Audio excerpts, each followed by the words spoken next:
Hello friends, आप लोगों ने मेरे इससे पहले 2 वीडियो को बहुत सराहा और आपने सुना। छोटी सी एक कोशिश है बस।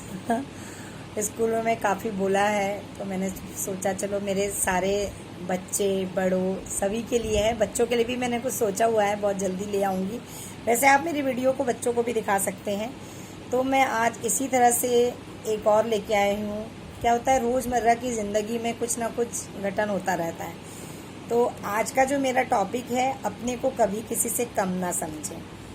जी हाँ, अपने आप को कभी किसी से कम ना समझें, ना ही कभी किसी को अपने से छोटा या नीचा दिखाने की कोशिश करें।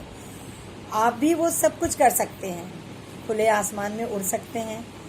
अपनी हिम्मत शक्ति से आप भी हर मुकाम को हासिल कर सकते हैं। मैं आज आप सभी को एक कहानी सुनाती हूँ।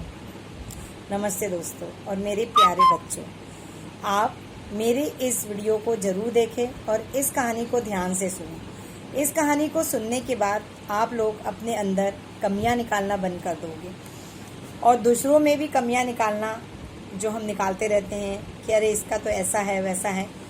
तो सुनिए इस कहानी का क्या सार है। किसी जंगल में एक कौवा रहता था। वह बहुत भूखा था। उसने सोचा कि चल के कहीं खाने की खोज की जाए। ये सोच के वह उड़ने लगता है। उड़ते उड़ते उसे एक पेड़ के नीचे बतख, तोता और शेर दिखाई देते हैं। वो बहुत जोर जोर से बोल रहे थे। कौवा सोचता है ये क्या बोल रहे हैं, आखिर किस बात में इन लोग की बहस चल रही है। वो पता करने की कोशिश करता है कि बात क्या है और वह आगे बढ़ता है। कौवा उनके पास जाता है, देखता है कि उनमें ये बहस हो रही कि कौन सबसे सुंदर और बड़ा है। तीनों आपस में बहस कर रहे कि मैं सुंदर हूँ, मैं बड़ा हूँ, देखो मैं गोरा हूँ और तुम तो ऐसे हो। इसी तरह से बातचीत चल रही थी। कोए को देखकर वे अपनी बहस बंद कर कोए का मजाक उड़ाने लगे। अब उनको ये लगा कि चलो, अब वो तीनों में बहस हो रही थी, कोए को देखा तो अपनी बहस भूल गए और वो कोए की मजाक उड़ाने लगे। सबसे पहले बतख बोलती है, आओ कोए महाराज, आप भी बताओ अपनी खूबियाँ। शेर बीच में बोलता है, अरे इसमें कोई खूबी है जो तुम्हें बताएगा। तोता कहता है, हाँ एक खूबी है, जो भी इसे अपने घर के पास देखता है भगा देता है। ये सब सुनकर कौवा बहुत दुखी होता है और वहाँ से वापस लौट जाता है और एक मंदिर के द्वार पर जाकर बैठ जाता है। कौवा बहुत उदास था। कौवा मन ही मन बहुत दुखी होता है। उसकी आंखों से आंसू बहने लगते हैं।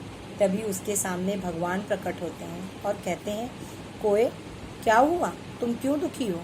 कौवा कहता है, भगवान मैं जीना नहीं चाहता, सब मेरा अपमान करते हैं, कोई खूबी नहीं है मुझ में, सब मेरी हंसी उड़ाते हैं। भगवान ने कहा, किसने कहा कि तुम में कोई खूबी नहीं है।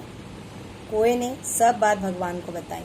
भगवान ने कहा, जिसने भी तुम्हारा अपमान किया है उसे मेरे पास लेकर आओ। कौवा ये सुनकर जंगल की तरफ उड़ता हुआ चला गया और बतख, तोता और शेर को बुलाकर लाता है। शेर, तोता और बतख आकर भगवान से कहते हैं कि भगवान कैसे याद किया आपने हम लोगों को, कुछ खास बात है। भगवान कहते हैं कि बतख, तुमने कोए का अपमान किस लिए किया। बतख ने कहा, प्रभु मैंने अपमान कहाँ किया, जो सच है वही कहा। तो जो सच है ये कहा। भगवान समझ गए कि इसे घमंड हो गया है। बतख को घमंड क्यों था, क्योंकि वो बहुत गोरा था, सफ़ेद दम दूध की तरह। भगवान ने चंदन लिया और बतख पर डाल दिया। सब बतख पर हंसने लगे क्योंकि बतख आधा सफ़ेद और आधा पीले रंग का हो गया। बतख ने बहुत कोशिश की रंग छुड़ाने की, लेकिन वह नहीं छुटा पाया। अब बारी आई शेर की। भगवान ने जोर से कहा, अरे शिकारी कहाँ से आ गया। इतना सुनते ही शेर भाग लिया। तो प्रभु ने आवाज दी, रुको शेर, तुम भूल गए कहाँ पर हो, यहाँ कोई शिकारी नहीं आ सकता। लेकिन तुम डर गए। सब लोग शेर पर हंसने लगते हैं। भगवान कहते हैं कि शेर, तुम्हें अपनी ताकत पर बहुत घमंड था, कहाँ गई आज वो ताकत। एक शिकारी का नाम सुने और डर गए। शेर चुप खड़ा रहा। अब बारी आती है तोते की। भगवान कहते हैं कि तोते, आपको ये घमंड है ना कि लोग तुम्हें दाना पानी खिलाते हैं, लेकिन तुम भूल गए कि दाना पानी के साथ वही लोग तुम्हें पिंजड़े में कैद करते हैं। ये सब सुन के तोता चुप हो जाता है। अब भगवान शेर, बतख और तोते से पूछते हैं कि अब आप सब मुझे ये बताओ कि क्या किसी ने कोए का शिकार होते देखा है? सब कहते हैं नहीं प्रभु। अब भगवान कहते हैं कि क्या किसी ने कोए को पिंजड़े में कैद करते देखा है? सबने जवाब दिया नहीं भगवान। भगवान कहते हैं कि सफ़ेद रंग और काले रंग पर अगर कोई दाग लग जाए तो कौन सा रंग अधिक बुरा दिखेगा? बतख तुरंत कहता है सफ़ेद। भगवान ने कहा कि कोए, अब तुम बताओ कि तुम कहाँ से कमज़ोर हो? इन सब से कौवा खुश हो जाता है और कौवे को इस बात पर इतनी खुशी होती है कि मैं भी इन लोगों की तरह ताकतवर हूँ। प्रभु, आपने मेरा सही मार्गदर्शन किया। प्रभु सबको समझाते हुए कहते हैं कि तुम सब एक समान हो। मैंने सबको एक समान बनाया है। कोई गोरा, कोई काला, कोई बदसूरत नहीं है। सबको मैंने एक समान बनाया। मैंने सबको एक समान बनाया है, एक जैसी चीज़ें दी है। ज़रूरत है तो बस अपनी ताकत को समझने की, अपनी सुंदरता को देखने की। लेकिन जीव घमंड में आकर ये सब भूल जाता है। जीव को कभी भी दूसरे को खुद से कम नहीं समझना चाहिए। ये सुनकर तोते, बतख और शेर कोए से क्षमा मांगते हैं और खुशी खुशी उड़ जाते हैं। तो दोस्तों, इस कहानी से आपने क्या जाना कि हमें कभी किसी का मजाक उड़ाना चाहिए। जैसे हम उड़ाते हैं, अरे ये तो बहुत कमज़ोर है, अरे इससे ये नहीं होगा। अगर स्कूल में भी कोई बच्चा पढ़ाई नहीं करता तो हम इसको यही कहते हैं ना, अरे इससे नहीं होगा, ये तो बिल्कुल बुद्धू है।